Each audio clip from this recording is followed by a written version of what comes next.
মোটো মেলাতে কিন্তু DJ sergeant চলে এসছে এবং ফিটিং চলছে। তোমরা দেখতেই পাচ্ছ যে ফিটিংয়ের কাজ অলরেডি কিন্তু শুরু হয়ে গেছে। তো ডিজে সার্জেন্টের দেখতেই পাচ্ছ যে পাম্পের সাইডেই কিন্তু বাঁধা চলছে। তো এই পাম্পটিতেই কিন্তু বাঁধা চলছে ডিজে সার্জেন্ট। তো অলরেডি তার কিন্তু ব্যাস উঠে গেছে এবং দেখতে পাচ্ছ এই পাম্পের সাইডে কিন্তু ফিটিং চলছে।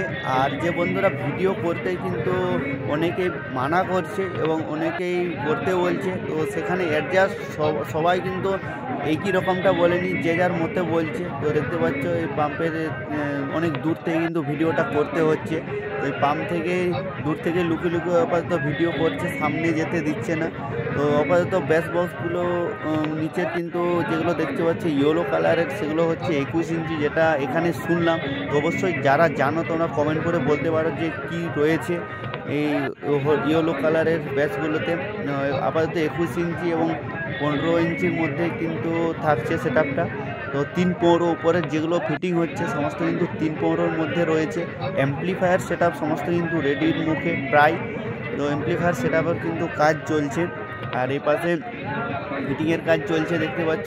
তো অনেক দূর থেকে কিন্তু ভিডিওটা করতে হচ্ছে, কারণ অনেকেই মানা করছে ভিডিও করতে, আবার অনেকে বলছে ভিডিও করুন কিন্তু ভিডিও পোস্ট করা যাবে না। জাস্ট এই কথাটা বলছে, কারণ আমরা জানতে চাইলে বলছে পাট্টামুন্ডের যে সমস্যাটি হয়েছিল, যে কার কোটা বক্স নিয়ে আলোচনা বা পাবলিককে বিভ্রান্তি করা, সেই চেষ্টা বলছে যাতে না হয়, সেই জন্য ভিডিও করতে দিচ্ছে না। জাস্ট টেস্টিংয়ের সময় কিন্তু অবশ্যই ভিডিও করতে দিবে। কালকে টেস্টিং হওয়ার সম্ভাবনা রয়েছে, কারণ আজকে প্রায় রাত হয়ে যাবে ফিটিং করতে, ফিটিং দিতে পারবে না হয়তো। কালকে অবশ্যই টেস্টিং হবে, তো বিকেলের পর টেস্টিং হওয়ার সম্ভাবনা রয়েছে এখান থেকে যা জানা গেল। তো দেখতে পাচ্ছ ফিটিংয়ের কাজ কিন্তু খুব তাড়াতাড়ি করা হচ্ছে। আর ওপাশে কিন্তু পঙ্কজও ফিটিং করছে। তো ঝাড়খণ্ডের কিন্তু 2 কিং অলরেডি চলে এসছে। তো এই প্রথমবার 2 কিং একসঙ্গে কিন্তু কম্পিটিশান করবে। আমার ওয়েস্ট বেঙ্গল পাওয়ার মিউজিক যে একটা নাম করা সেটআপ রয়েছে তার সঙ্গে। সে কীরকম রেজাল্ট হতে পারে, কে বেটার বাজাবে, সেটাই একটা দেখার বিষয় রয়েছে। এবং পাওয়ার মিউজিকের 8V1-এর রেজাল্টটাও সেখানে দেখতে পাবো। তো যারা দেখতে চাও অবশ্যই 13 তারিখ কিন্তু রাত্রে থেকে রোড শো শুরু হয়ে যাবে এবং একই রাস্তাতে কিন্তু সমস্ত রোড শো করবে। কম্পিটিশনের সম্ভাবনা কিন্তু নেই, তো তাও টুকটাক হতে পারে।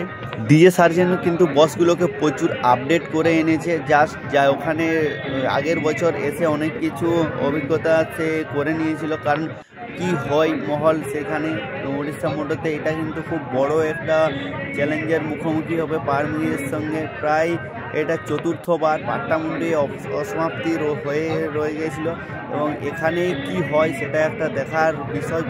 সমস্ত দর্শক এই মোটো মেলাকে দেখার জন্য কিন্তু অ্যাকচুয়ালি এই সেটআপগুলোকে মেন লক্ষ্য, যে কে কীরকম বেটার রেজাল্ট দিচ্ছে সেইখানে। তো সমস্ত সেটআপ কিন্তু খুব বেশি ডিস্টেন্সে কিন্তু বাঁধা হয়নি।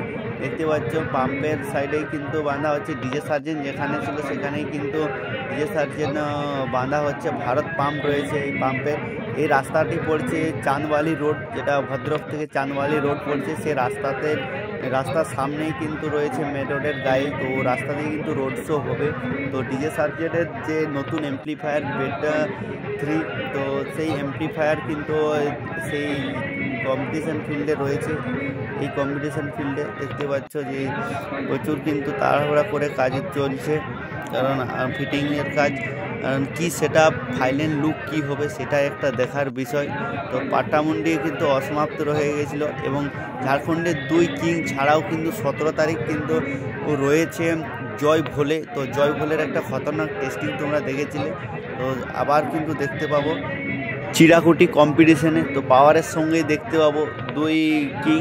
জয় ভোলেও কিন্তু কমজোরি সেটআপ নয়, খুব তাগড়া সেটআপ, যাকে বলে খতরনাক লেভেলের। তো এইটুকুই আপডেট তোমাদের। অবশ্যই ফিটিং হলে টেস্টিং হলে ভিডিও তোমাদের সামনে আসছে, এবং পাওয়ার মিউজিকেরও আপডেট নিয়ে আসছি পরের নেক্সট ভিডিও নিয়ে। তো চলো দেখা হচ্ছে পরের ভিডিওতে।